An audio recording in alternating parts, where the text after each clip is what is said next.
don't know the power of a reaction.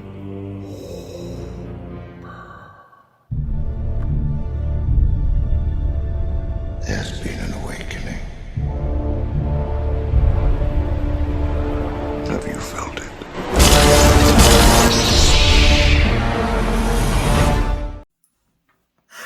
Tyrone and Ezra are back!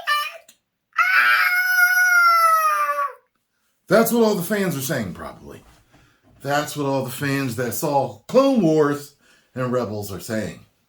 I, on the other hand, am someone that hasn't seen Clone Wars or Rebels. And I gotta say, excuse me. When I was watching this, I was sitting there like, maybe I've just been doing this long enough to tell, but I was watching this and I was like, I can tell there are things popping up here that I would know about if I watched those other two shows. I can tell that there's fan service. Just how certain things are introduced. I see it. I can tell. And I'm going to have to go back and watch them and then relive this. And then we will see how good I think it is. As usual, great special effects. By the way, the apprentice blinked. She blinked several times in this episode. So, Ahsoka was hardly in this episode. It's mainly about Sabine, Thrawn, Ezra, but mainly Sabine running around doing stuff. The dark witches, the dark magic, the red witches or whatever they call them. Everybody answers to Thrawn. When they introduced Thrawn, he came in with his Star Destroyer. And it looked like a jalopy. All his soldiers had makeshift outfits too, cracked. And who's the guy with the gold face? Who's the stormtrooper with the gold face? I'm sitting there like, okay, he's definitely somebody. I saw Thrawn walk in.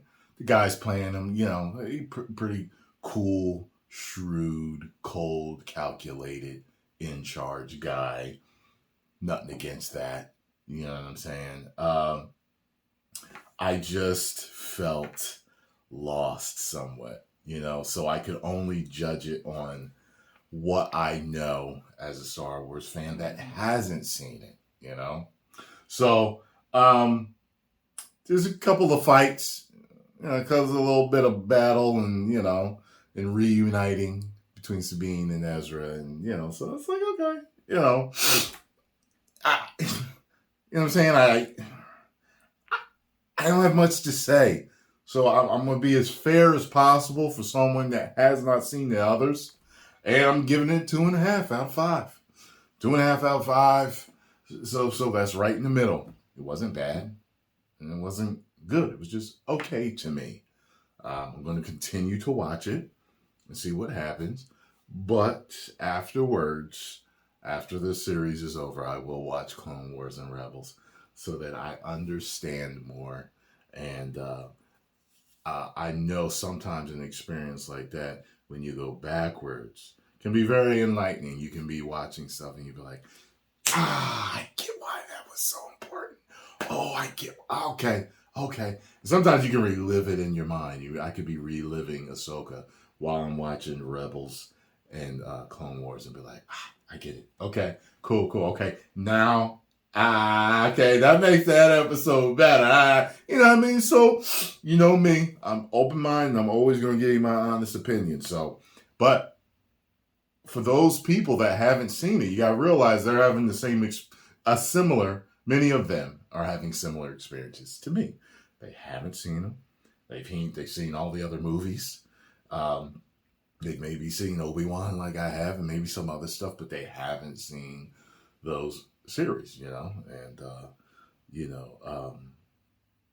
just because you're a fan doesn't mean you've seen every single thing or read every comic book or every graphic novel that's ever been associated with Star Wars, you know what I mean? So, It is what it is. I am a Star Wars fan, but I'm not an enthusiast. An enthusiast knows like pretty much everything. You know what I mean? So, I'm sure Theory is having a different opinion of the series thus far. So, post comments down below. Let me know what you think. If you enjoyed my take as a person that hasn't seen Clone Wars and Rebels, hit the like button, subscribe, and share.